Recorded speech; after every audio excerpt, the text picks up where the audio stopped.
Jillian. Ang araw nito ay napakalaga sa isang June na nalilagan. Ito ang araw na kung saan ay ako ay nagpapal.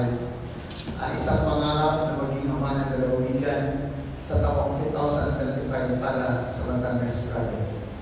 At ang araw nito ay magbibigay ko rin ang aking mga pagaliwanag and official statement para sa lalawigan.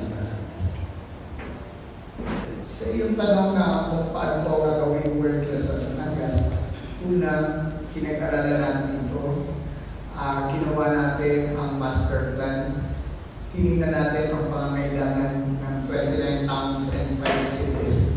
At may mga dito tayo, and gagawin natin ang lahat ng bagay ay balanse.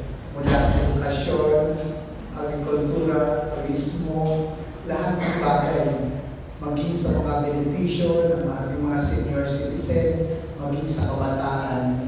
Ito ay pinaghandaan natin, ginawa natin ang maayos ng plano. Ganon din ang ating launching na ginawa about sa Batangas Bay Metropolitan Authority na kung saan ay libo mga barko ay dito na magdala sa lalawigan ng Batangas. Pangalawa, base sa aking pag-aaral about sa budget ng ating lalawigan, kaya natin pag-aralin ang lahat ng mga bata na gusto mag-aral hanggang kolehiyo. At ang mga kababayan natin, about sa hospitalization concern nila, doon sa mga may mga health concern, bilang tayo pangatlo sa pinakamayamang lalawigan sa buong Pilipinas, kaya-kaya ito ng province of Batangas. 30 months. Una, when I was my 4th year, I was asked then by my teacher na, Che, 20 years from now, bilang anak ng Norino, right, bilang isang magbabayo, sinagot ko ang teacher ko lang sa ako, Ma'am, 20 years from now, ako ang mayor ng Bayan ng Plaza.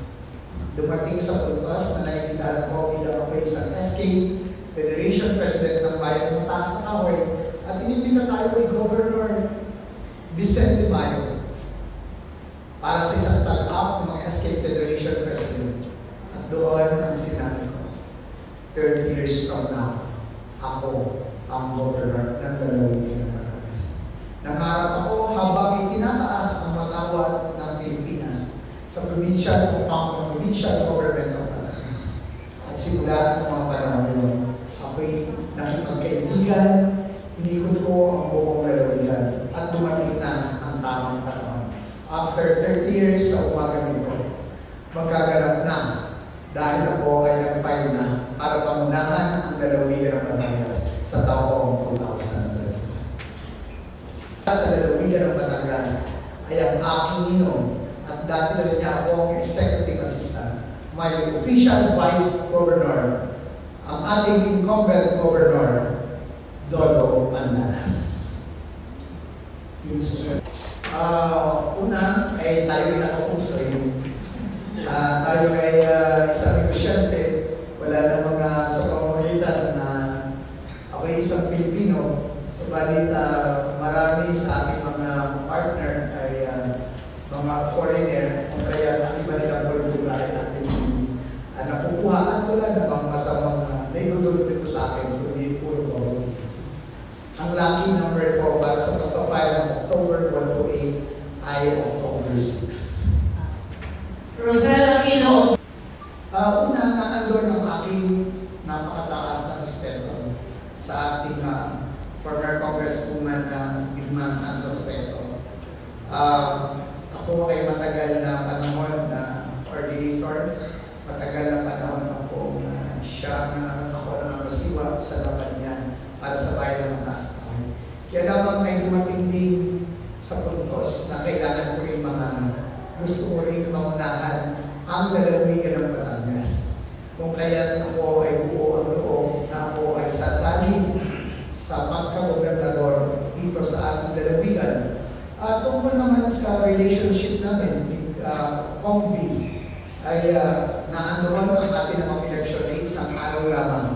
Mananatili ang aming pagkakaibigan, mananatili ang respeto ng bawat isa. Isang araw lang ang eleksyon at ngayon ay bibigyan natin ng pagkakataon ako sa lalawigan ng Batangas, sino ba ang pipiliing next governor ng province of Batangas? Wala akong may ibigay na comment dahil ang aming pinag-usapan ng aking ninong at bilang isa sa executive assistant niya ay hindi ko na para sabihin sa publiko. Basta kami ng Governor Dodong Mandanas ng aking ninong ay may usapan na tungkol dito. Pinahintulutan niya ako na kami dalawa ang magkasama sa lahat ng tarpaulin na ilalabas sa buong lalawigan ng Batangas. At ako ay binigyan ng pagkakataon na kami dalawa ay magkaroon ng protocol. Nakiusap ako na pwede kami parehas na nakapula at ako'y pinahintulutan. At lahat ng mga posts ay siya na natin pumayag para gagamitin namin sa Tambalang, Ilagan, Mandanas 2020. Napakagandang tanong yan. Ako ay may maayos na pamilya. Ang asawa ko ay mayor, ako ay vice mayor, at may konti kami hanap buhay. Ang pagtakbo ko bilang governor ngayong 2025, this is equality.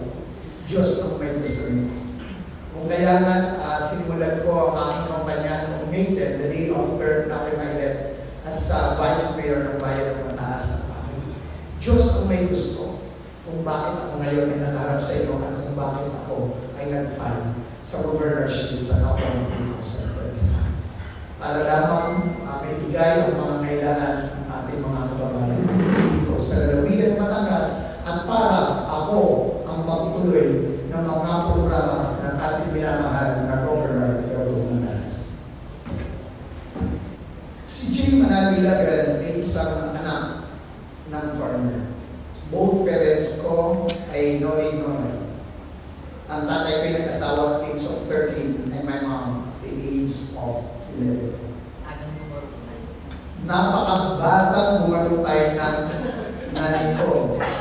At ang isa pa ay nung nakita ng nanay ko, dahil ang nanay ko ay 18 magkakapatid, ang tatay na may magkakagalang niyo, ay di siguro ang nanay ko nga daw napili isa sa tagapaglabang, marunong maglinis ng kinainan, eh di siguro nabagot ang nanay ko, kaya naman siya ay nag-asawa ng maaga. Si Jay Manalilagan ay pinanganak na may hirap, pero gusto kong sabihin sa inyong lahat, sa lalawigan ng Batangas, sa buong Pilipinas, ipinanganak man akong mahirap, subalit hindi ako pumayag na lumaki mahirap. Nagsikap po ako hanggang sa narating ang aking kinakailan sa tungkol sa record ng aking makakalaban, may kanya-kanya tayong issue. May kanya-kanya tayong kahinaan. Pero ang sasabihin ko sa iyo ng kalakasan ni Jay Manalilagan, ako ang magiging governor na puntahan sa aming farm, puntahan ako sa aming bahay, puntahan ako sa Kapitolyo, ako yung matataniwan. At si Jay Manalilagan ay pagkailangan ninyo ay laging available.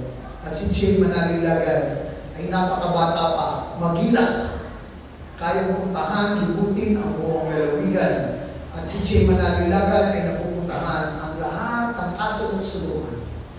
Halos dadalawang daan ng barangay ang hindi ko napupuntahan sa 1,078 barangays ng lalawigan ng Batangas. Kaya ako, nung ginawa ko ang Master Development Plan ng Province of Batangas, ako ay may basihan at may personal akong datos kung ano ang aking gagawin at alam ko ang pangangailangan ng mga tao dito sa lalawigan ng Batangas.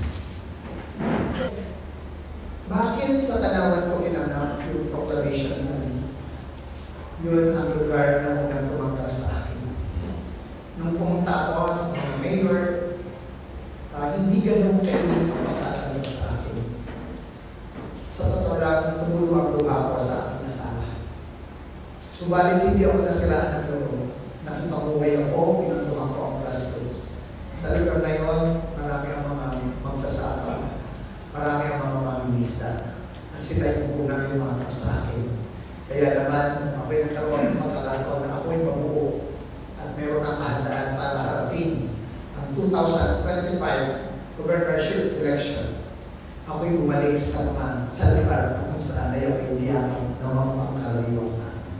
Ito'y pagbibigay ng isang utang na loob At kagabi mapapansin ninyo, ang nag-endorse sa akin, ang iba ay congressman, ang nag-endorse, ang iba ay senador. Ang nag-endorse sa akin kagabi, magtitinda rin ng balot.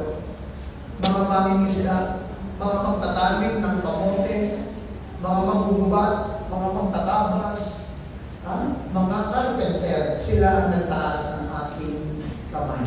At naramdaman ko yung napakainit at ako'y napakasaya sa kaganapan ng proclamation rally kagabi na ginanap sa Nalele.